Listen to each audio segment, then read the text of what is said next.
আসসালামু আলাইকুম। আমি Maruf Hossain Naim from sir Salimullah medical college. আজকে আমরা যে বিষয়টা নিয়ে আলোচনা করব সেটা হচ্ছে শ্বসন ও শ্বাসক্রিয়া। আমরা দেখব এই অধ্যায় থেকে বিগত বছরগুলোতে কিরকম প্রশ্ন বোর্ডে এসেছে, অর্থাৎ কি ধরনের প্রশ্ন আমাদের আগামী বোর্ডের জন্য অর্থাৎ এইচএসসি 26 এবং 27 ব্যাচের জন্য ইম্পর্টেন্ট সেই প্রশ্নগুলো। তো চলো শুরু করা যাক। আমরা সবার প্রথমেই ঢাকা বোর্ড 2025 সালের একটা প্রশ্ন দেখছি। তো মানুষের বক্ষগহ্বরে গ্যাস বিনিময়কারী স্পঞ্জের মতো অঙ্গ আছে। হ্যাঁ, বুঝলাম, যা ধূমপানের কারণে বিভিন্নভাবে ক্ষতিগ্রস্ত হয়। প্রশ্নটা পড়েই বোঝা যায় যে এটা ফুসফুসকে বোঝাচ্ছে। তো চলো আমরা এর কি প্রশ্ন আছে সেগুলো পড়ি। ওটাইটিস মিডিয়া কি? দেখো, ওটাইটিস শব্দের অর্থ হচ্ছে কর্ণ, আর মিডিয়া মানে হচ্ছে মধ্য। আর ওটাইটিস মিডিয়া পুরোটা নাম দিয়ে বোঝায় যে মধ্যকর্ণের সংক্রমণ বা মধ্যকর্ণের একটা রোগ, অর্থাৎ মধ্যকর্ণের সংক্রমণজনিত যে অবস্থা তাকে বলা হয় ওটাইটিস মিডিয়া। তারপরে চলো খ নম্বর প্রশ্নটা আমরা দেখি। খ নম্বর প্রশ্নে বলতেছে যে শ্বসনে শ্বাসরঞ্জকের গুরুত্ব লেখো। হ্যাঁ, আমরা জানি আমাদের শ্বসন গ্যাস হচ্ছে দুইটা, একটা হচ্ছে অক্সিজেন আর একটা হচ্ছে কার্বন ডাই অক্সাইড। তো আমরা যখন বায়ু থেকে অক্সিজেন গ্রহণ করি তখন এই অক্সিজেনের প্রায় 98% একটা শ্বাসরঞ্জকের সাথে যুক্ত হয়, যার নাম হচ্ছে হিমোগ্লোবিন। এবং এই হিমোগ্লোবিনের সাথে যুক্ত হয়েই এই অক্সিজেন অক্সি হিমোগ্লোবিন রূপে আমাদের সারা দেহে পরিবাহিত হয়। বুঝতে পারছো? এবং আমরা যদি কার্বন ডাই অক্সাইডের কথা চিন্তা করি, কার্বন ডাই অক্সাইড যখন দেহ থেকে বের হবে তখন এই কার্বন ডাই অক্সাইডও হিমোগ্লোবিনের সাথে যুক্ত হয় এবং কার্বামিনো হিমোগ্লোবিন রূপে দেহের বাইরে বের হয়। অর্থাৎ এই বিষয়গুলো দেখলেই বোঝা যাচ্ছে যে এই হিমোগ্লোবিন যদি না থাকতো তাহলে কিন্তু আমাদের কার্বন ডাই অক্সাইড পরিবহন অথবা অক্সিজেন পরিবহন কোনোটাই সম্ভব ছিল না। তাই আমরা বলতে পারি যে অক্সিজেন অথবা কার্বন ডাই অক্সাইড পরিবহনে শ্বাসসংযোগের গুরুত্ব অপরিসীম। তারপরে দেখো, উদ্দীপকে উল্লেখিত অঙ্গটির কার্যকরী এককের গঠন বর্ণনা করো। অর্থাৎ আমরা জানি যে ফুসফুসের যে কার্যকরী একক তার নাম হচ্ছে অ্যালভিউলাস। অ্যালভিউলাস। আমাদের তাহলে কি করতে হবে? এই অ্যালভিউলাসের গঠন বর্ণনা করতে হবে। তো আমরা পাশের চিত্রে তাকালেই দেখতে পাচ্ছি যে আমাদের পাশেই একটা অ্যালভিউলাসের চিত্র দেওয়া আছে। তো এই চিত্রটা দেখলেই আমরা বুঝতে পারি যে এটা হচ্ছে একটা অ্যালভিউলাস। তো অ্যালভিউলাসের মধ্যে আমরা কি পাই? এই অ্যালভিউলাস হচ্ছে ফুসফুসের কার্যকরী এবং গাঠনিক একক, যার পুরুত্ব হয় মাত্র 0.2 থেকে 0.5 মাইক্রোমিটার এবং যার ব্যাস হয় 2 অর্থাৎ 0.2 মিলিমিটার। এবং তারপরে আমরা যেটা জানবো এটা সম্পর্কে সেটা হচ্ছে এই যে অ্যালভিউলাসের যে কোষগুলো সেগুলো হচ্ছে আমাদের খুবই পাতলা, অর্থাৎ এগুলো এক বিশেষ ধরনের কোষ দ্বারা তৈরি যাদেরকে বলা হয় স্কোয়ামাস এপিথেলিয়াম। অর্থাৎ অ্যালভিউলাসের প্রাচীর কি দ্বারা তৈরি? স্কোয়ামাস এপিথেলিয়াম দ্বারা তৈরি।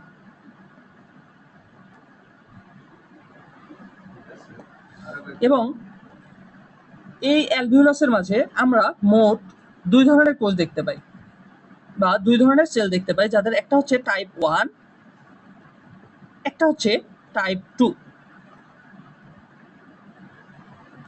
এই টাইপ 1 যে সেলটা থাকে সে হচ্ছে আমাদের শ্বসন বা গ্যাস বিনিময়ে সহায়তা করে, অর্থাৎ শ্বসনে সাহায্য করে। আর টাইপ 2 যে কোষটা থাকে সেটা হচ্ছে আমাদের সারফেক্টেন্ট ক্ষরণে সহায়তা করে।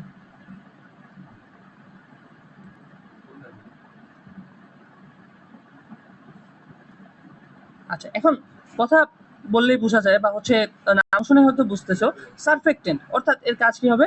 সারফেস টেনশন কমাবে। অর্থাৎ এই যে অ্যালভিউলাস বারবার শ্বসনের ফলে সংকুচিত হচ্ছে এবং সম্প্রসারিত হচ্ছে, এর যে টান বা স্লোথন যে নিয়ন্ত্রণ করছে সেটাই হচ্ছে সারফেক্টেন্ট। এবং এই অ্যালভিউলাসের প্রাচীরে তৃতীয় যে ধরনের কোষ পাওয়া যায় তা হচ্ছে ম্যাক্রোফেজ। তোমরা ভালো করে জানো ম্যাক্রোফেজের কাজ কি? জীবাণু ধ্বংস করা। অর্থাৎ এই যে অ্যালভিউলাসের প্রাচীরে থাকা যে ম্যাক্রোফেজ সে জীবাণু ধ্বংস করে। আচ্ছা, মোটামুটি হচ্ছে আমরা 4টা প্রশ্ন লিখে 4টা অপশন লিখেছি। এগুলো ছাড়াও অ্যালভিউলাসের প্রাচীরে আরো বিশেষ কিছু ধরনের কোষ পাওয়া যায় বা হচ্ছে যেগুলোকে বলা হয় বিশেষ কিছু তন্তু পাওয়া যায়। এই তন্তুগুলোর কাজ কি? এরা হচ্ছে অ্যালভিউলাসকে সংকুচিত হতে এবং পুনরায় সম্প্রসারিত হতে সহায়তা করে। তন্তু অথবা বলতে পারো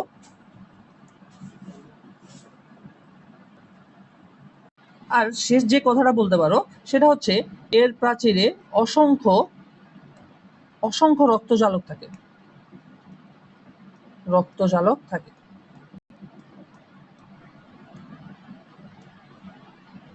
আর তারপরে তোমরা কি করতে পারো, এই সুন্দরভাবে হচ্ছে দুইটা চিত্র দেখা দিতে পারো। তো পরীক্ষার খাতায় কিভাবে দেখাবা, যেমন ধরো এটা হচ্ছে অ্যালভিউলাই, এই যে আমি মার্ক করলাম এটা হচ্ছে অ্যালভিউলাই, এই অ্যালভিউলাইতে একটা ছোট অংশকে এরকম মার্ক করে তারপরে এই চিত্রটা এঁকে দিবা। তাহলে তোমাদের মার্ক পাওয়ার সম্ভাবনা বা হচ্ছে সর্বোচ্চ মার্ক পাওয়ার একটা সম্ভাবনা থাকবে। আশা করি বুঝতে পারছো।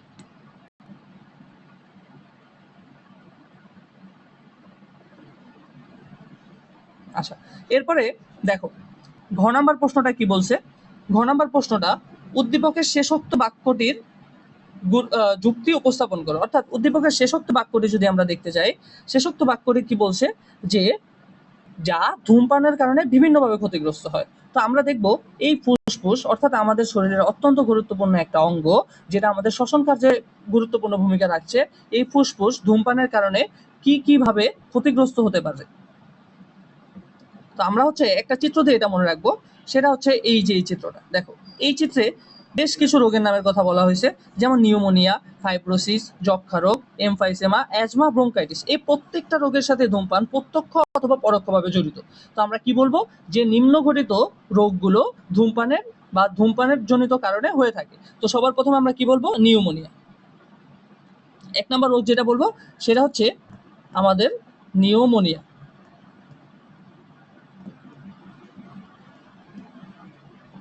আচ্ছা, নিউমোনিয়াতে কি হয়, নিউমোনিয়াতে আমাদের যে ফুসফুস থাকে, এই ফুসফুসের অভ্যন্তরে সাধারণত বাতাস থাকার কথা, ফুসফুসের অ্যালভিউলাসের অভ্যন্তরে বাতাস থাকার কথা, কিন্তু বাতাস না থেকে এখানে ফ্লুইড বা হচ্ছে কফ জমে, যার কারণে আমাদের এই যে শ্বসন গ্যাস অক্সিজেন এবং কার্বন ডাইঅক্সাইড এগুলো ঠিকভাবে পরিবাহিত হতে পারে না এবং এই পরিবহনে জটিলতা সৃষ্টি হয়, যার কারণে যে রোগ সৃষ্টি হয় তার নামই হচ্ছে নিউমোনিয়া।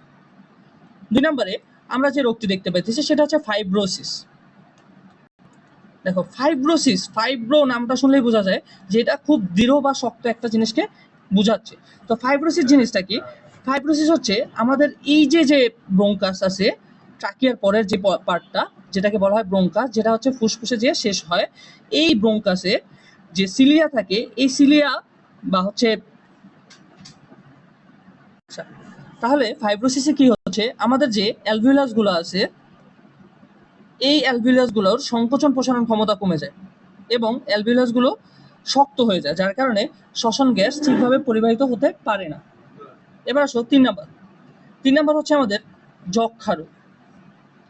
যক্ষার ক্ষেত্রে কি হয়, যক্ষার ক্ষেত্রে আমাদের এই অ্যালভিউলাস প্রাচীরে ছোট ছোট গুটি তৈরি হয় বা গ্র্যানিউল তৈরি হয়, গুটি অথবা গ্র্যানিউল তৈরি হয়।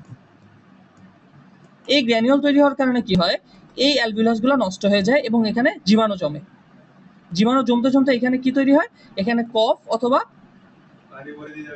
ফ্লুইড জমে। আর কফ অথবা ফ্লুইড জমার কারণে কি হয়, আমাদের শ্বসনতন্ত্রে সমস্যা হয় বা শ্বাস প্রশ্বাস গ্রহণ এবং ত্যাগ করতে সমস্যা হয়। যে রোগ সৃষ্টি হয় এর কারণে, তার নাম হচ্ছে যক্ষা। এবার আসো এমফাইসেমা। এমফাইসেমার ক্ষেত্রে কি হয়, যে আমাদের এই যে যে অ্যালভিউলাস গুলো আছে, এই অ্যালভিউলাস গুলোর প্রাচীর গুলো নষ্ট হয়ে যায়। অর্থাৎ এই যে দেখো, এই মাঝামাঝি হচ্ছে অনেকগুলো প্রাচীর বিনষ্ট হয়ে গেছে। এরকম এই যে ফাঁকা যে জায়গাটা তৈরি হলো, এটা যে রোগের জন্য হয় সেটা হচ্ছে এমফাইসেমা। সেমা। আচ্ছা, এরপর আসো, এটা হচ্ছে 4 নাম্বার। 5 নাম্বার কি রোগ হতে পারে, সেটা হচ্ছে আমাদের অ্যাজমা হতে পারে। অ্যাজমার ক্ষেত্রে কি হয়, আমাদের এই যে যে ব্রঙ্কাসটা আছে বা এই যে ট্রাকিয়া থেকে যে ব্রঙ্কাসে যে আমাদের বায়ুটা প্রবাহিত হয়, এই ব্রঙ্কাসের যে প্রাচীর তা হচ্ছে সংকুচিত হয়ে যায়। অর্থাৎ ধরো এটা হচ্ছে ব্রঙ্কাস, যাদের অ্যাজমা হয় তাদের এটা সংকুচিত হয়ে যায়, খুব সংকুচিত হয়ে যায়। তো সংকুচিত হয়ে গেলে কি হয়, আমাদের অক্সিজেন এবং কার্বন ডাইঅক্সাইড পরিবহনে বাধার সৃষ্টি হয়, যার ফলে যে রোগটা সৃষ্টি হয় তাকে বলা হয় কি, অ্যাজমা। এবার আসো ব্রঙ্কাইটিস, সবার শেষ যেটা সেটা হচ্ছে ব্রঙ্কাইটিস। ব্রঙ্কাসের ক্ষেত্রে কি হয়, আমাদের এই যে যে ব্রঙ্কাস, এই ব্রঙ্কাসের প্রাচীরে ছোট ছোট সিলিয়া থাকে, এই সিলিয়াগুলো অবশ হয়ে যায়। তো সিলিয়াগুলো অবশ হয়ে যাওয়ার কারণে কি হয়, এখানে আমাদের ধুলো ময়লা জমে, যেগুলো হচ্ছে দেহের বাইরে বের হতে পারে না, এবং যে রোগের সৃষ্টি হয় তাকে বলা হয় ব্রঙ্কাইটিস। অর্থাৎ আমরা কি কি রোগ করলাম? আমরা করলাম নিউমোনিয়া, ফাইব্রোসিস, এমফাইসেমা, অ্যাজমা, এবং সবার শেষ যেটা পড়লাম সেটা হচ্ছে ব্রঙ্কাইটিস।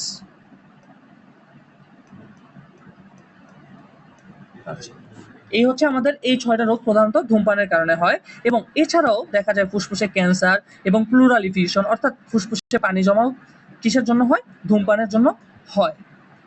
তো মোটামুটি হচ্ছে তুমি যদি এই 6টা বা 7টা রোগের নাম লিখো, পাশাপাশি প্রত্যেকটার 1 থেকে 2 লাইন করে ব্যাখ্যা দিয়ে দাও, তাহলে তোমার টিচার তোমাকে সর্বোচ্চ মার্ক দিতে বাধ্য। আচ্ছা, এবার আমরা পরের প্রশ্নে যাই, যেটা হচ্ছে যশোর বোর্ড 2025 সালের একটা প্রশ্ন। তো সবার প্রথমে দেখো কি প্রশ্নটা আসছে, সেটা হচ্ছে এমফাইসেমা কি। আমরা কিন্তু ইতিমধ্যে জেনে গেছি এমফাইসেমা কি। এমফাইসেমা হচ্ছে এই যে ফুসফুসের অভ্যন্তরে যে অ্যালভিউলাইগুলো থাকে, এই অ্যালভিউলাইগুলোর অনেকগুলো কি হয়? বিনষ্ট হয়ে যায়, যার কারণে আমাদের ফুসফুসের মাঝে যে ফাঁকা জায়গা সৃষ্টি হয়, এই ফাঁকা জায়গা সৃষ্টি হয়, যার কারণে আমাদের শ্বসন তল, অর্থাৎ আগে যতগুলো অ্যালভিউলাস ছিল এখন অ্যালভিউলাসের সংখ্যা কমে গেছে এবং শ্বসন তল হ্রাস পেয়েছে, যার কারণে যে রোগটি হচ্ছে সেটা হচ্ছে এমফাইসেমা। আচ্ছা, এরপরে দেখো দ্বিতীয় প্রশ্ন, শ্বসনে শ্বাসরঞ্জকের ভূমিকা ব্যাখ্যা করো। আমরা ইতিমধ্যে জেনে আসছি শ্বসনে শ্বাসরঞ্জকের ভূমিকা। তারপরের প্রশ্ন দেখো, তারপরের প্রশ্ন কি বলছে?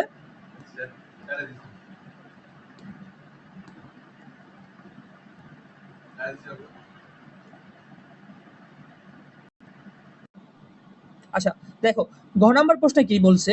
ঘ নাম্বার প্রশ্নে বলছে উদ্দীপকে উল্লেখিত অঙ্গ দ্বারা মানবদেহে সংঘটিত প্রক্রিয়া বর্ণনা করো। আমরা জানি উদ্দীপকের অঙ্গটি দ্বারা মানবদেহে যে প্রক্রিয়া সংঘটিত হয় সেটা হচ্ছে বহিঃশ্বসন প্রক্রিয়া।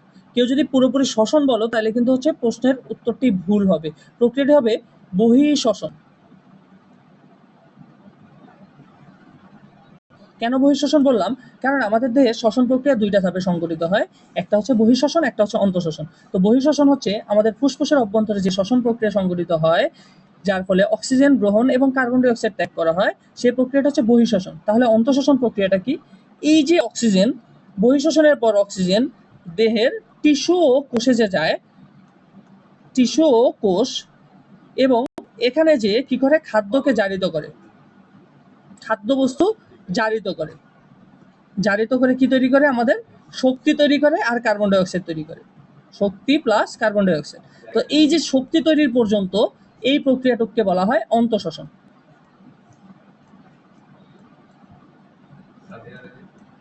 আর এই যে কার্বন ডাই অক্সাইড তৈরি হলো এবং অক্সিজেন দেহের অভ্যন্তরে গেল, এই দুইটার পরস্পরের বিনিময় যে অঙ্গের মাধ্যমে হয়, অর্থাৎ ফুসফুসের মাধ্যমে হয়, এই ফুসফুসের মাধ্যমে গঠিত শ্বসন প্রক্রিয়াকে বলা হয় বহিঃশ্বসন প্রক্রিয়া। আচ্ছা, তাহলে আমরা এখন যেটা দেখবো সেটা হচ্ছে এই যে এই বহিঃশ্বসন প্রক্রিয়া, এই বহিঃশ্বসন প্রক্রিয়া আমাদের 2টা ধাপে সংঘটিত হয়।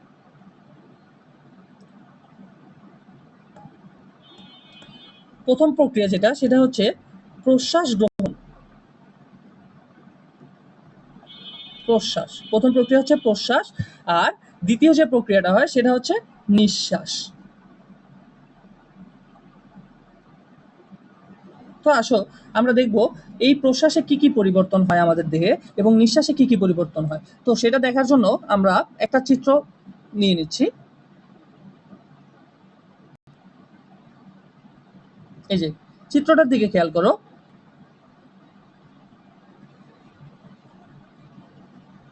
দেখো, প্রশ্বাস প্রক্রিয়ার ফলে আমাদের একটা জিনিস নিচের দিকে নেমে যাচ্ছে। তো এই যেই অংশটা নিচের দিকে নামতেছে সেটাকে বলা হয় ডায়াফ্রাম।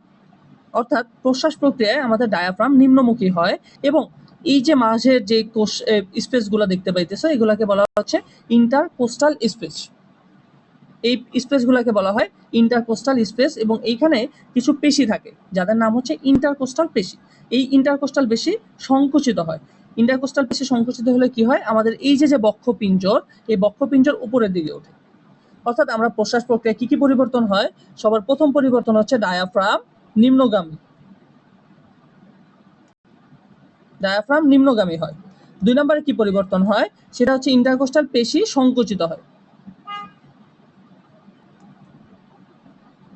ইন্টারকোস্টাল পেশি সংকোচন। এবং 3 নম্বরে কি হয়? আমাদের যে আমাদের যে পোর্শকাগুলো আছে ইন্টারকোস্টাল পেশির মাঝে মাঝে মাঝে মাঝে যে পোর্শকাগুলো আছে, পোর্শকাগুলো ঊর্ধ্বগামী হয়, পোর্শকা ঊর্ধ্বগামী হয়, যার কারণে আমাদের এই যে বক্ষগহ্বরের অগ্রপশ্চাৎ এবং আমাদের ট্রান্সভার্স যে ডায়ামিটারটা থাকে অর্থাৎ দৈর্ঘ্যটা থাকে সেটা বেড়ে যায়, অগ্রপশ্চাৎ এবং ট্রান্সভার্স আয়তন বেড়ে যায় এবং আমাদের প্রশ্বাস গ্রহণ সংঘটিত হয়। আচ্ছা, তাহলে নিঃশ্বাস প্রক্রিয়া আমাদের কি হয়? নিঃশ্বাস প্রক্রিয়া ঠিক এর বিপরীত ঘটনাগুলো ঘটে এবং প্রশ্বাস প্রক্রিয়াটা ছিল একটা সক্রিয় প্রক্রিয়া এবং নিঃশ্বাস প্রক্রিয়াটা হচ্ছে একটা নিষ্ক্রিয় প্রক্রিয়া। তো আসো, নিঃশ্বাস প্রক্রিয়া আমাদের কি কি হয়? নিঃশ্বাস প্রক্রিয়া ডায়াফ্রাম আবার হচ্ছে পুনরায় আগের জায়গায় ফিরে যায় এবং ইন্টারকোস্টাল যে পেশিগুলো ছিল সেগুলো সংকোচন থেকে আবার শিথিল হয় অর্থাৎ সম্প্রসারিত হয় এবং বক্ষপিঞ্জর তার পুনরায় অবস্থায় ফিরে যায়। আশা করি বুঝতে পারছো। তারপরে দেখো ঘ নম্বর প্রশ্নে কি বলছে। ঘ নম্বর প্রশ্নে বলছে উল্লেখিত অঙ্গের এক্স রে অধূমপায়ী ও ধূমপায়ীর মানুষের ক্ষেত্রে ভিন্ন হয় কেন? দেখো সহজ কথা, এই যে ধূমপায় বা ধূমপান যারা করে, ধূমপানের মধ্যে কি থাকে বা হচ্ছে ধূমপান যে করে তার যে গ্যাস থাকে অর্থাৎ ধোঁয়া, এই ধোঁয়ার মধ্যে থাকে নিকোটিন আর থাকে কি তার। এই দুটো হচ্ছে মারাত্মক বিষাক্ত পদার্থ যা হচ্ছে আমাদের ফুসফুসের অভ্যন্তরে থাকা বিভিন্ন অঙ্গ বা ফুসফুসকে নষ্ট করে দিতে পারে। তো এই যে ফুসফুসকে বিনষ্ট করতেছে বা ফুসফুসের কোনো একটা অংশকে বিনষ্ট করতেছে, এর জন্য বিভিন্ন রোগ হয়, যার জন্য ধূমপায়ী এবং অধূমপায়ী মানুষের ফুসফুসের ভিন্নতা দেখা যায়। তো চলো আমরা দেখি ফুসফুসে কি কি ভিন্নতা দেখা যেতে পারে। তো সবার প্রথম ওই যে আমরা যে ঘুরে ফিরে আগের প্রশ্ন যেগুলো দেখে আসছি, নিউমোনিয়া, ফাইব্রোসিস, যক্ষা রোগ, এমফাইসেমা, অ্যাজমা আর কি ব্রঙ্কাইটিস, এই সমস্যাগুলো হতে পারে।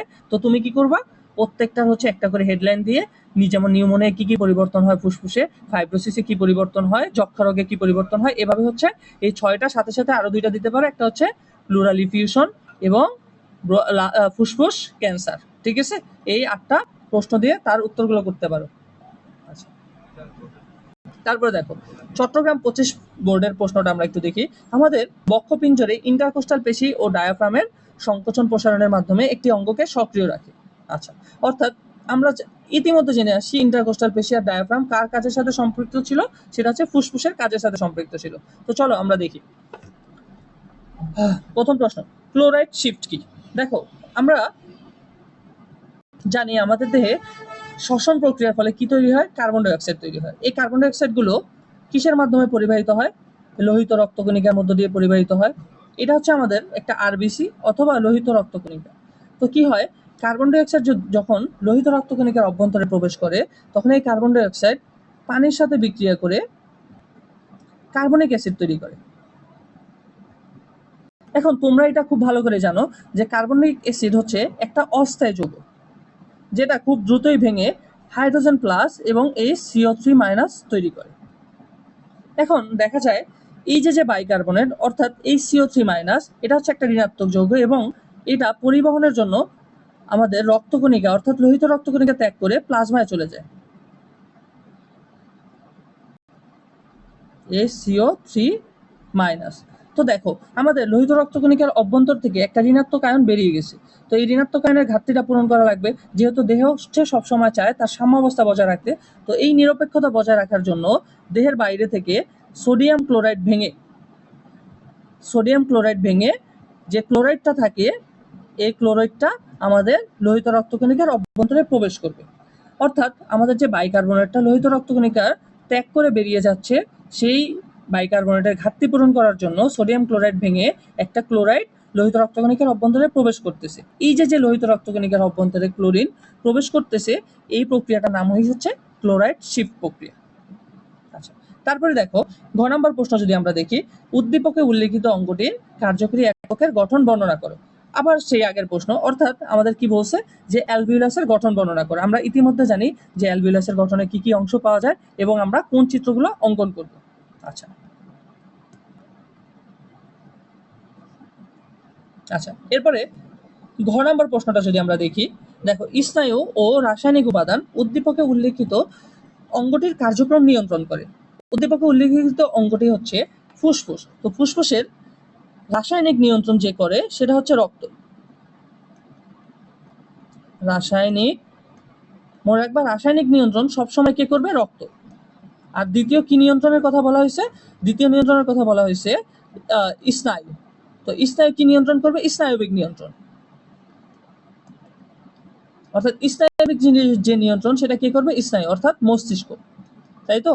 তো আমরা হচ্ছে পার্ট বাই পার্ট দেখবো যে স্নায়বিক নিয়ন্ত্রণ কিভাবে করতেছে, রাসায়নিক নিয়ন্ত্রণ কিভাবে করতেছে। তো আসো স্নায়বিক নিয়ন্ত্রণ।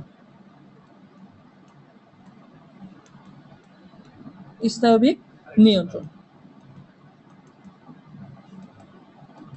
এই যে স্নায়বিক নিয়ন্ত্রণ, এটা হচ্ছে মস্তিষ্কের দুইটা অংশ করে। কোন কোন দুইটা অংশ করে আমরা একটু দেখি।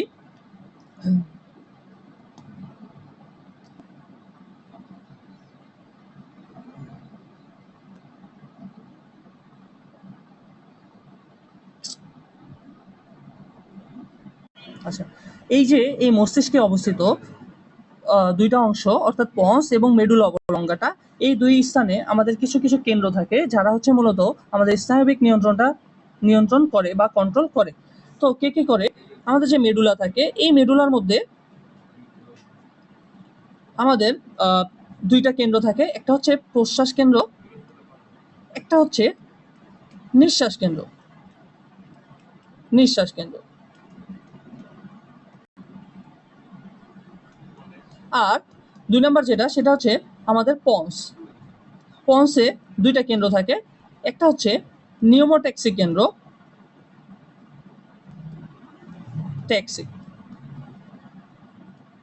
আর দুই নম্বর যে কেন্দ্রটা থাকে তাকে বলা হয় অ্যানিওস্টিক কেন্দ্র। তাহলে কি কি কেন্দ্র হলো?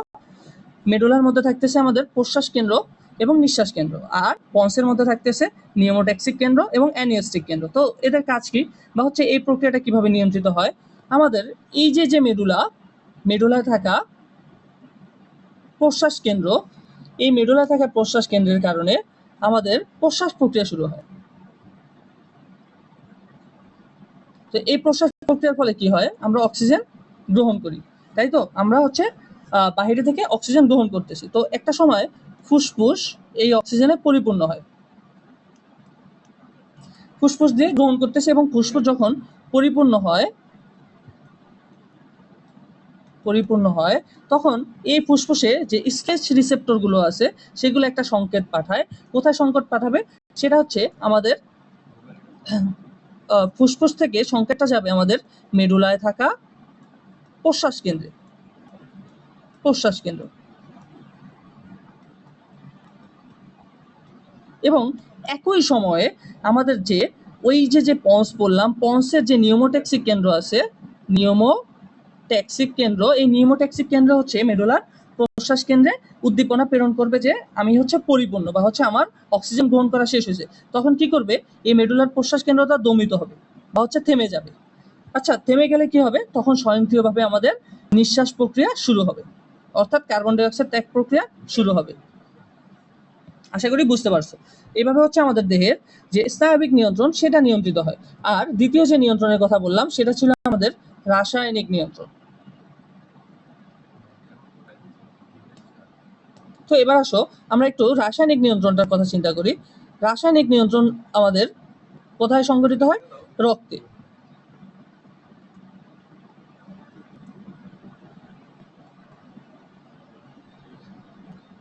এই যে রাসায়নিক নিয়ন্ত্রণ, এটা নিয়ন্ত্রণ করতেছে আমাদের রক্ত।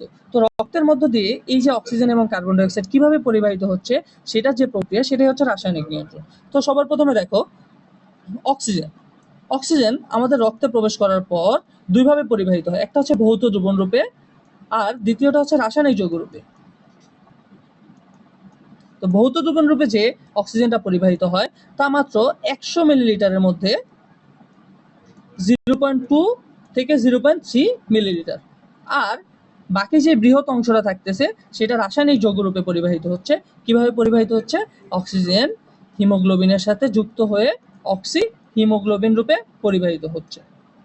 আচ্ছা, এটা হচ্ছে অক্সিজেন নিয়ন্ত্রণ। এবার আসো carbon die oxide. Carbon die oxide কিভাবে নিয়ন্ত্রিত হচ্ছে? রক্তের যে কার্বন ডাই অক্সাইড গুলো আছে তারাও তিনভাবে, কার্বন ডাই অক্সাইড প্রায় তিনভাবে হচ্ছে আমাদের দেহ থেকে বাহিরে বের হয়, যেগুলো হচ্ছে রক্ত দ্বারা নিয়ন্ত্রিত হয়। তো তিনভাবে কিভাবে বের হয়? যেমন কার্বামিনো যৌগ রূপে, কার্বামিনো হিমোগ্লোবিন রূপে,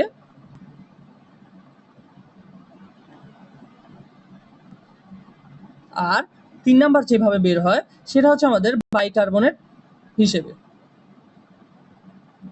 এই যে রক্ত দিয়ে হচ্ছে এভাবে বের হচ্ছে, এইটার যে নিয়ন্ত্রণটা সেটাই হচ্ছে আমাদের রাসায়নিক নিয়ন্ত্রণ।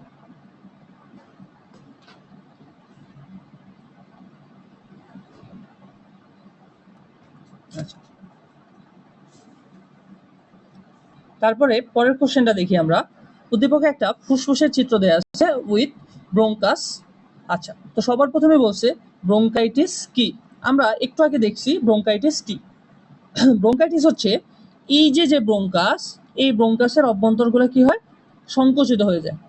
তো ব্রোঙ্কাসের যে অভ্যন্তরে, এই অভ্যন্তরগুলো সংকুচিত হয়ে যায় এবং ব্রোঙ্কাসের অভ্যন্তরে থাকা সিলিয়াগুলো অবশ হয়ে যায়, যার কারণে যে রোগটা হয় তাকে বলা হয় ব্রোঙ্কাইটিস। আচ্ছা, এবার আসো নিঃশ্বাস প্রশ্বাস বলতে কি বুঝো। প্রশ্বাস মানে কি? প্রশ্বাস মানে হচ্ছে অক্সিজেন গ্রহণ করা, অর্থাৎ যে প্রক্রিয়ায় আমরা বাহিরের অর্থাৎ দেহের বাইরে থাকা অক্সিজেন গ্রহণ করি তাকে বলা হয় আমাদের প্রশ্বাস। আর নিঃশ্বাস তাহলে কি? যে প্রক্রিয়ায় খাদ্য জারণের ফলে উৎপন্ন কার্বন ডাই অক্সাইড দেহের বাহিরে বের হয়ে যায় তাকে বলা হয় নিঃশ্বাস। আর এই নিঃশ্বাস এবং প্রশ্বাস এই দুইটাই হচ্ছে কোন শ্বসনের অন্তর্ভুক্ত? এই দুইটাই হচ্ছে বহিঃশ্বসনের অন্তর্ভুক্ত। কারণ আমরা জানি অন্তঃশ্বসন কোথায় সংঘটিত হয়? অন্তঃশ্বসন সংঘটিত হয় আমাদের দেহের কোষ এবং টিস্যুতে। আচ্ছা, এবার আসো দেখো উদ্দীপকের পি অংশটির গঠন বর্ণনা করো। উদ্দীপকের পি অংশটি যদি আমরা দেখতে যাই, পি অংশটি হচ্ছে উদ্দীপকে উল্লেখিত ফুসফুসের গঠন ও কার্যকরী একক অর্থাৎ অ্যালভিউলাসের গঠন। তো আমাদের কি বলছে এখানে? অ্যালভিউলাসের গঠন ব্যাখ্যা করো। আমরা অলরেডি দেখাইছি যে হচ্ছে অ্যালভিউলাসের গঠন আমাদের কিভাবে ব্যাখ্যা করা লাগবে। এবার আসো উদ্দীপকের পি ও কিউ এর মধ্যে অর্থাৎ অ্যালভিউলাস এবং রক্তের মধ্যে অক্সিজেন ও কার্বন ডাই অক্সাইডের বিনিময় কৌশল বর্ণনা করো বা বিশ্লেষণ করো। তো আমরা এটা একটু দেখার চেষ্টা করি। যদিও হচ্ছে আমরা ইতিমধ্যে দেখেছি যে উদ্দীপকে কিভাবে হচ্ছে অক্সিজেন ও কার্বন ডাই অক্সাইড পরিবহন হয়। তো সবার প্রথম হচ্ছে অক্সিজেন পরিবহন। অক্সিজেন কিভাবে পরিবাহিত হয়? অক্সিজেন দুইভাবে পরিবাহিত, একটা হচ্ছে ভৌত দ্রবণ,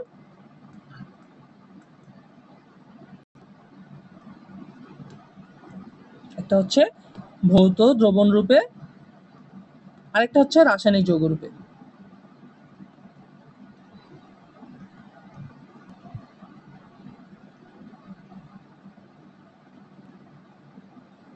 তো ভৌত দ্রবণ রূপে যে অক্সিজেন পরিবাহিত হয় তার পরিমাণ খুবই সামান্য, মাত্র 0.2 থেকে 0.3 মিলিলিটার হচ্ছে 100 মিলিলিটারের মধ্যে। অর্থাৎ 100 মিলিলিটার অক্সিজেনের মধ্যে মাত্র 0.2 থেকে 0.3 মিলিলিটার রক্ত ভৌত দ্রবণ রূপে পরিবাহিত হচ্ছে। আর রাসায়নিক যৌগ রূপে প্রায় 98% অক্সিজেনই রাসায়নিক যৌগ রূপে পরিবাহিত হচ্ছে। কিভাবে পরিবাহিত হয়?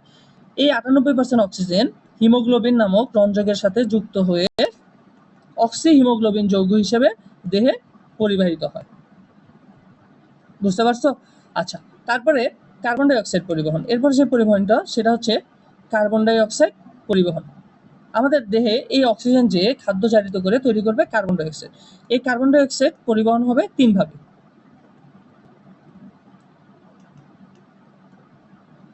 সবার প্রথম যেটা সেটা হচ্ছে কার্বামিনো যৌগ রূপে, অর্থাৎ এই যে কার্বন ডাই অক্সাইডটা, এই কার্বন ডাই অক্সাইডটা হিমোগ্লোবিনের প্রোটিন অংশের সাথে যুক্ত হবে। হিমোগ্লোবিনের প্রোটিন অংশ কোনটা? এবার আমরা একটু প্রোটিন অংশটা দেখাবো। এখানে এই যে NH2 এটা হচ্ছে হিমোগ্লোবিনের প্রোটিন অংশ, ওর সাথে যুক্ত হয়ে কার্বামিনো প্রোটিন রূপে পরিবাহিত হবে। তো আমরা দেখি কিভাবে পরিবাহিত হয়।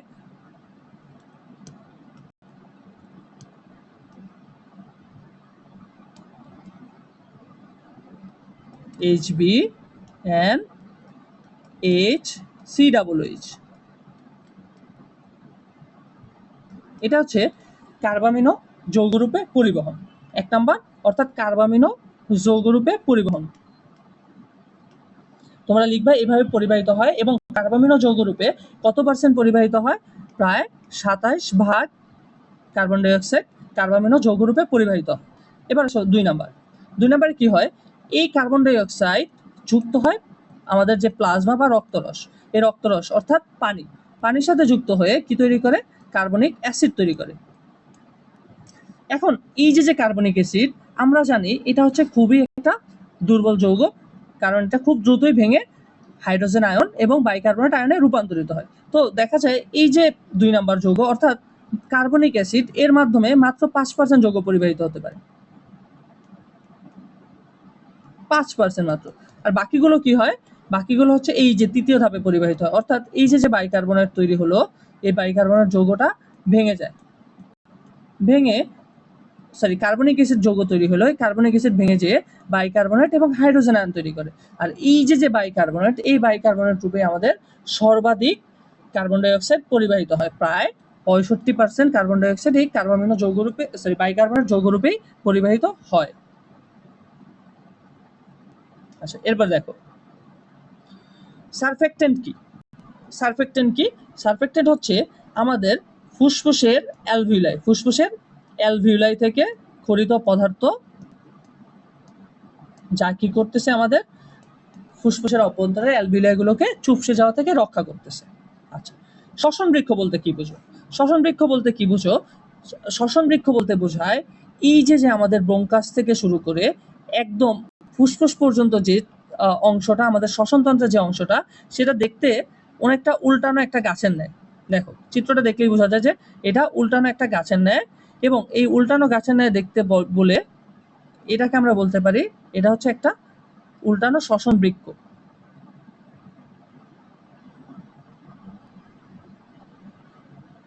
আমরা হচ্ছে শ্বসন বৃক্ষের চিত্রটাও দেখে ফেললাম। এরপরে আসো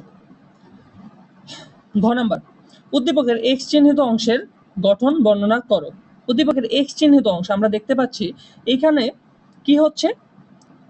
অক্সিজেন দেহের অভ্যন্তরে ঢুকতেছে এবং অন্য একটা গ্যাস, অর্থাৎ এই গ্যাসটা দেহের বাইরে বের হয়ে যাচ্ছে, যেটাকে আমরা প্রবাবলি বলতে পারি কার্বন ডাই অক্সাইড গ্যাস, তাই তো? এখন এক্স চিহ্নটা কি? যেখানে হচ্ছে অক্সিজেন আর কার্বন ডাই অক্সাইডের বিনিময় হচ্ছে, তাহলে এক্স চিহ্নিত অংশটা কি হবে আমাদের? অ্যালভিউলাস। আমরা ইতিমধ্যে দেখছি অ্যালভিউলাসের গঠন। এবার আসো 4 নাম্বার, এই গ্যাসের পরিবহনে রক্তের ভূমিকা কতটুকু বিশ্লেষণ করো। ওই যে আমরা অলরেডি পড়ে আসছি রক্তের ভূমিকা কতটুকু, কারণ রক্তের মধ্য দিয়ে হচ্ছে অক্সিজেন আর কার্বন ডাই অক্সাইড পরিবাহিত হচ্ছে, এবং অক্সিজেন পরিবাহিত হচ্ছিল দুই ভাবে, একটা হচ্ছে ভৌত দ্রবণ রূপে, একটা হচ্ছে রাসায়নিক যৌগ রূপে, আর কার্বন ডাই অক্সাইড পরিবাহিত হচ্ছিল 3টা যৌগ রূপে, কার্বামিনো যৌগ রূপে, বাইকার্বনেট যৌগ রূপে এবং আমাদের ভৌত দ্রবণ রূপে। আচ্ছা, এবার আসো দিনাজপুর বোর্ড। সাজু দীর্ঘদিন তামাক কারখানায় কাজ করে এবং সম্প্রতি তার শ্বসনতন্ত্রে বিভিন্ন জটিলতা দেখা দিয়েছে। তো সবার প্রথম প্রশ্নটা কি? ট্রাকিয়া। দেখো ট্রাকিয়া কি? ট্রাকিয়া হচ্ছে এই যে আমাদের শ্বসনতন্ত্রের যে এমন একটা অংশ যেটা দিয়ে হচ্ছে বায়ু বা কার্বন ডাই অক্সাইড হচ্ছে দেহের বাইরে বের হচ্ছে এবং অক্সিজেন কি দেহের ভিতরে প্রবেশ করতেছে। অর্থাৎ এটা কার মধ্যে সংযোগ স্থাপন করতেছে? একটা হচ্ছে ফুসফুস আর হচ্ছে আমাদের মুখ, বা হচ্ছে অর্থাৎ শ্বসনতন্ত্রের দুটা গুরুত্বপূর্ণ অংশের সাথে সংযোগ স্থাপন করে যে নালী আমাদের ফুসফুস এবং মুখের মাঝখানে বা মুখগহ্বরের মাঝে অবস্থান করে, তাদেরকে বলা হয় বা তাকে বলা হয় ট্রাকিয়া। এবার আসো আমাদের হাঁচির উদ্রেক হয় কেন? দেখো আমাদের হাঁচির উদ্রেক কখন হয়? আমাদের মুখ দিয়ে যখন হচ্ছে ধুলা, ময়লা বা বিরক্তিকর পদার্থ প্রবেশ করে এবং আমাদের শ্বসনতন্ত্রে পৌঁছায়, তখন হচ্ছে আমাদের হাঁচির উদ্রেক ঘটে। এখন কেন উদ্রেক ঘটে? কারণ এই ধুলা ময়লা যে আমাদের শ্বসনতন্ত্রে থাকা একটা স্নায়ু, যেটাকে বলা হয় ভেগাস স্নায়ু, এই ভেগাস স্নায়ুকে উদ্দীপ্ত করে। তো ভেগাস স্নায়ুকে উদ্দীপ্ত করলে ভেগাস স্নায়ু কি চায়?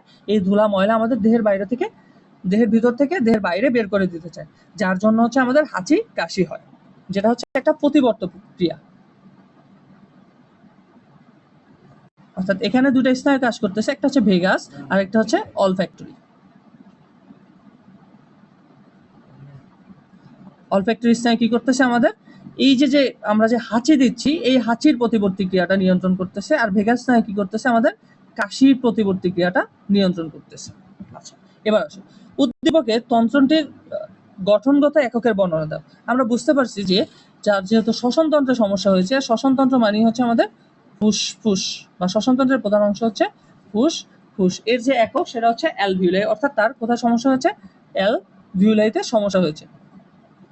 আচ্ছা, তো অ্যালভিউলার গঠনগত একক আমরা পারবো আশা করি। এবং সাজু যেহেতু হচ্ছে তামাক কারখানায় কাজ করতেছে, অর্থাৎ তার কাজটাই হচ্ছে তামাক বা ধূমপায়ীরা যে জিনিসটা ব্যবহার করতেছে, অর্থাৎ ধূমপান করতেছে সেই জিনিস নিয়ে, অর্থাৎ তার সমস্যাগুলো কাদের সাথে মিলবে? সেই ধূমপায়ীর সাথে মিলবে। অর্থাৎ আমরা ধূমপানজনিত যে সমস্যাগুলো হয় সেইগুলো কি সাজুর সমস্যার সাথে মিল বা হচ্ছে সাজুর সমস্যা যা হবে তা হচ্ছে ধূমপায়ীর সমস্যার মতোই বলা যায়। অর্থাৎ আমরা বলতে পারি যে সাজুর কি ধরনের জটিলতা হবে, একজন ধূমপায়ীর যা জটিলতা হয় সাজুরও ওই একই ধরনের জটিলতাই হবে। আচ্ছা, তারপরে দেখো প্রশ্নটা হচ্ছে ষড়যন্ত্র কি?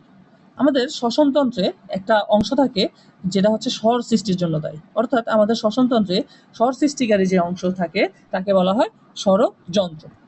আচ্ছা, এখন দেখো কৃত্রিম শ্বাস প্রশ্বাস প্রয়োজন হয় কখন? কখন প্রয়োজন হবে? ধরো কেউ হঠাৎ শ্বাস নিতে পারছে না, অর্থাৎ অক্সিজেনের অভাব এই জন্য হইতে পারে। 2 নাম্বার কি হতে পারে? কেউ হঠাৎ করে ধরো পানিতে পড়ে গেছে, তাহলে তার কি হবে? শ্বাসক্রিয়া বন্ধ হয়ে যাবে। তো পানিতে পড়ে গেলে কি হয়? শ্বাসক্রিয়া বন্ধ হয়ে যায়, যার জন্য হচ্ছে তার কি দরকার হতে পারে? আমাদের কৃত্রিম শ্বাস প্রশ্বাস দরকার হয়। এবং আর কি জন্য হতে পারে? ধরো হঠাৎ করে কারো হৃদস্পন্দন বন্ধ হয়ে গেল, হৃদস্পন্দন বন্ধ হয়ে গেছে। তো হৃদস্পন্দন বন্ধ হয়ে গেলে কি হয়? আমাদের এই কৃত্রিম শ্বাস প্রশ্বাসের দরকার হয়। আচ্ছা, এবার আসো ঘ নাম্বার প্রশ্ন। দেখো নিয়মিত ধূমপানের পি অঙ্গে কি পরিবর্তন হতে পারে? আচ্ছা, আমরা আগে পি অঙ্গটা আইডেন্টিফাই করি। দেখো পি অঙ্গের ভিতর দিয়ে কি হচ্ছে? আমাদের অক্সিজেন দেহের ভিতরে প্রবেশ করতেছে, আর আরেকটা গ্যাস কি দেহের থেকে বাহিরে চলে যাচ্ছে, অর্থাৎ পরিবেশে চলে যাচ্ছে, সেটা হচ্ছে কার্বন ডাই অক্সাইড এবং অক্সিজেন। তো এই পি অঙ্গটার নাম কি? আমরা খুব ভালোই জানি পি অঙ্গের নাম হচ্ছে ফুসফুস, তাই তো? তো আমরা দেখার চেষ্টা করি যে ফুসফুসে কি পরিবর্তন হয় ধূমপানের। আমরা অলরেডি দেখেছি যে একজন ধূমপানের ফুসফুসে কি পরিবর্তন হইতে পারে। উদ্দীপকের কি অংশ থেকে পরিবেশে গ্যাসের পরিবহন পদ্ধতি বর্ণনা করো। উদ্দীপকের কি অংশ? আমরা জানি যে অক্সিজেন সবশেষ হচ্ছে আমাদের কোথায় যায়? টিস্যু অথবা কোষে যায়। অর্থাৎ এই যে টিস্যু বা কোষ থেকে আমাদের অক্সিজেন কোথায় পরিবহিত হবে? একদম রক্ত থেকে ফুসফুস, তারপর দেহের বাহিরে। এভাবে হচ্ছে আমাদের কি পরিবাহিত হয়? কি অংশ থেকে কার্বন ডাই অক্সাইড গ্যাস পরিবেশে পরিবাহিত হয়। কি উপায়ে পরিবাহিত হয়? আমরা জানি 3টা উপায়ে পরিবাহিত হয়। একটা হচ্ছে কার্বামিনো যৌগ রূপে, একটা হইতে পারে ভৌত দ্রবণ রূপে, যেটা হচ্ছে কার্বনিক অ্যাসিড হিসেবে পরিবাহিত হয় ভৌত দ্রবণ রূপে, আর আরেকটা কি হইতে পারে? সেটা হচ্ছে আমাদের বাইকার্বনেট যৌগ রূপে।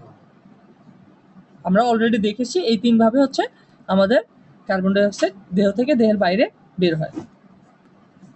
আচ্ছা, এবার দেখো শ্বসন বৃক্ষ জিনিসটা কি? শ্বসন বৃক্ষ হচ্ছে আমাদের এই যে শ্বসনের শুরু, অর্থাৎ এই যে ষড়যন্ত্র বলতে পারো বা মুখ ছিদ্র বলতে পারো, এই যে পশ্চাৎ মুখ ছিদ্র থেকে শুরু করে একদম ফুসফুস পর্যন্ত দেখতে পুরো অংশটা একটা উল্টানো বৃক্ষের মতো দেখায়, যেটাকে বলা হয় শ্বসন বৃক্ষ। আচ্ছা, এবার আসো সাইনোসাইটিসের লক্ষণগুলো লেখো। আগে আমাদের জানা দরকার সাইনাস কি। সাইনাস হচ্ছে আমাদের মুখগহ্বরে অবস্থিত 4টা ফাঁকা স্থান। এই ফাঁকা স্থানগুলো সাধারণত বাতাস দ্বারা পরিপূর্ণ থাকে। এই যে এগুলো হচ্ছে আমাদের সাইনাস, যেগুলো হচ্ছে সাধারণত কি দ্বারা পরিপূর্ণ থাকবে? বাতাস দ্বারা পরিপূর্ণ থাকবে। কি সাইনাস আছে আমরা একটু দেখার চেষ্টা করি। এই যে আমাদের যে গালের যে অঞ্চল, এই গালের অঞ্চলে যে সাইনাস থাকবে তাকে বলা হয় ম্যাক্সিলারি সাইনাস। এরপরে আমাদের চোখের উপরে কিছু সাইনাস থাকে, যে দুটাকে বলা হয় অ্যাথময়েড এবং স্ফেনয়েড। এবং আমাদের এই যে কপাল অর্থাৎ ফ্রন্টাল বোনসের যে বা ফ্রন্টাল অস্থিতে যে সাইনাস থাকে তাদেরকে বলা হয় ফ্রন্টাল সাইনাস। অর্থাৎ কি সাইনাস হলো? ম্যাক্সিলারি সাইনাস, ফ্রন্টাল সাইনাস, অ্যাথময়েডাল এবং স্ফেনয়েডাল সাইনাস। তো এই সাইনাসগুলো সাধারণত বায়ু দ্বারা পরিপূর্ণ থাকে। কি দ্বারা?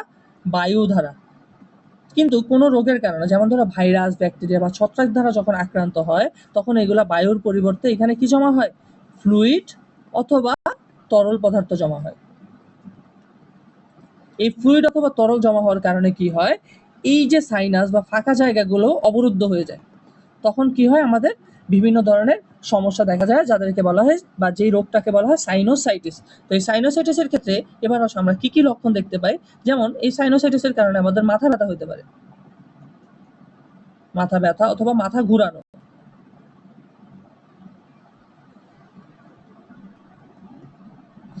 দুই নাম্বার কি হতে পারে, আমাদের কাশি হতে পারে। অনেকের দেখা যায় অনেক কাশি হয় এই সাইনোসাইটিস থাকার কারণে। অনেকের কি দেখা যায়, দেখা যায় যে হচ্ছে আহ, আহ, নাকমুখ থেকে তরল পুঁজ বা এই ধরনের পদার্থ বের হয়। নাকমুখ থেকে থেকে কি বের হয়, আমাদের পুঁজ বের হয়, পুঁজ বের হয়। এগুলো হচ্ছে আমাদের মূলত প্রধান প্রধান যে লক্ষণগুলো সাইনোসাইটিসের। এছাড়া তুমি লিখতে পারো যেমন হচ্ছে দাঁতে ব্যথা হয়, দাঁতে ব্যথা, এবং কি হতে পারে, আমাদের গালেও ব্যথা হতে পারে, গালে ব্যথা। আচ্ছা, এবার আসো তাহলে আমরা তারপরের প্রশ্নটা দেখি, পি এর গঠন বর্ণনা করো। আমরা ইতিমধ্যে দেখতেছি এই অংশটা এমন একটা অংশ যেটা দ্বারা হচ্ছে আমাদের অক্সিজেন দেহের অভ্যন্তরে প্রবেশ করতেছে এবং কার্বন ডাই অক্সাইড বের হয়ে যাচ্ছে। অর্থাৎ এইটা হচ্ছে আমাদের ফুসফুসের গঠন ও কার্যকরী একক, অর্থাৎ অ্যালভিউলাস, এবং এর গঠন বর্ণনা করার কথা বলছে। এর গঠন আমরা অলরেডি বর্ণনা করে এসেছি। এবং উদ্দীপক কি অংশের মধ্যে দিয়ে গ্যাসের বিনিময় প্রক্রিয়া বিশ্লেষণ করো। আমরা এটাও জানি যে কিভাবে পরিবাহিত হয়। দুইটা গ্যাস পরিবাহিত হয়, অক্সিজেন এবং কার্বন ডাই অক্সাইড। অক্সিজেন দুইভাবে পরিবাহিত হয়, একটা হচ্ছে তোমার আমাদের জলীয় একদম সরাসরি হচ্ছে পরিবাহিত হয়, এবং দ্বিতীয় যেটা সেটা হচ্ছে অক্সিজেন হচ্ছে হিমোগ্লোবিনের সাথে যুক্ত হয়ে অক্সি হিমোগ্লোবিন রূপে পরিবাহিত হয়। অর্থাৎ একটা হচ্ছে জলীয় দ্রবণ রূপে, আর একটা হচ্ছে অক্সি হিমোগ্লোবিন যৌগ রূপে। আর কার্বন ডাই অক্সাইড পরিবাহিত হয় তিন ভাবে, একটা হচ্ছে কার্বামিনো যৌগ রূপে, বাইকার্বনেট এবং কার্বনিক অ্যাসিড অথবা ভৌত দ্রবণ রূপে। আচ্ছা, এবার আসো ওটাইটিস মিডিয়াকে আমরা জানি মধ্যকর্ণে যদি কোনো সংক্রমণ হয় অথবা ভাইরাস ব্যাকটেরিয়ার আক্রমণ হয় তাহলে যে রোগটা হয় তাকে বলা হয় ওটাইটিস মিডিয়া। সাইনোসাইটিসের লক্ষণগুলো আমরা একটু উপরে গেলে দেখতে পাই যে মাথা ব্যথা অথবা মাথা ঘোরানো, কাশি, নাক বা মুখ থেকে পুঁজ বের হওয়া, দাঁতে ব্যথা, গালে ব্যথা, এগুলো কি সব সাইনোসাইটিসের লক্ষণ। এবং এবার আসো উদ্দীপকের পি এর গঠন ব্যাখ্যা করো। উদ্দীপকের পি যদি হচ্ছে আমরা একটু লক্ষ্য করতে যাই, এখান থেকে একটা গ্যাস দেখো, কিউ গ্যাসটা হচ্ছে দেহের বাইরে বের হচ্ছে, আর গ্যাসটা দেহের অভ্যন্তরে প্রবেশ করতেছে, অর্থাৎ এটা হচ্ছে অ্যালভিউলাস। এবং আমাদের অ্যালভিউলাসের গঠন বর্ণনা করতে বলছে। এবং কিউ গ্যাসের পরিবহন প্রক্রিয়া সেটাও তোমরা এখন ভালো করে জানো। পরিবহন প্রক্রিয়া সংঘটিত কিসের মধ্য দিয়ে, রক্তের মধ্য দিয়ে। অক্সিজেন পরিবাহিত হয় দুইভাবে, অক্সি হিমোগ্লোবিন রূপে এবং ভৌত দ্রবণ রূপে। আর কার্বন ডাই অক্সাইড পরিবাহিত হয় তিনভাবে, একটা হচ্ছে ভৌত দ্রবণ বা কার্বনিক অ্যাসিড যৌগ রূপে, একটা হচ্ছে কার্বামিনো যৌগ রূপে, আর তৃতীয়টা হচ্ছে বাইকার্বনেট যৌগ রূপে। আচ্ছা, তাহলে আমরা যে প্রশ্নগুলো এইখান থেকে বা এই জায়গা থেকে সবচেয়ে বেশিবার আসলো দেখলাম, সেগুলা সবার প্রথম হচ্ছে অ্যালভিউলাসের গঠন।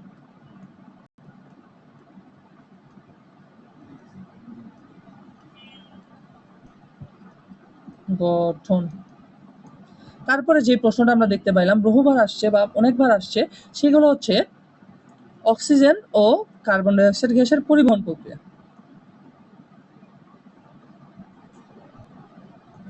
প্রক্রিয়া তারপর আমরা যেগুলো দেখলাম, যেমন প্রশ্বাস নিঃশ্বাস প্রক্রিয়া, শ্বাস ও নিঃশ্বাস প্রক্রিয়া।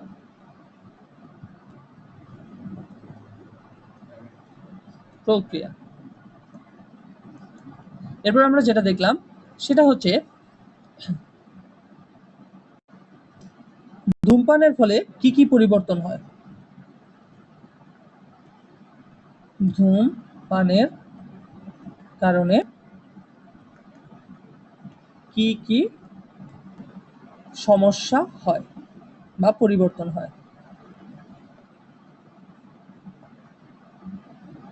এবং তারপর দেখলাম আমরা এই যে পরিবহনটা হচ্ছে, অর্থাৎ অক্সিজেন ও কার্বন ডাই অক্সাইড পরিবহনের নিয়ন্ত্রণ, পরিবহন নিয়ন্ত্রণ কিভাবে হয়, দুইভাবে হয়। নিয়ন্ত্রণ প্রক্রিয়া আমরা জানি যে কে কে নিয়ন্ত্রণ করে, একটা হচ্ছে রক্ত আর একটা হচ্ছে স্নায়ু, অর্থাৎ স্নায়বিক নিয়ন্ত্রণ এবং রাসায়নিক নিয়ন্ত্রণ। এই প্রশ্নগুলো হচ্ছে মূলত সিকিউর জন্য বেশি গুরুত্বপূর্ণ।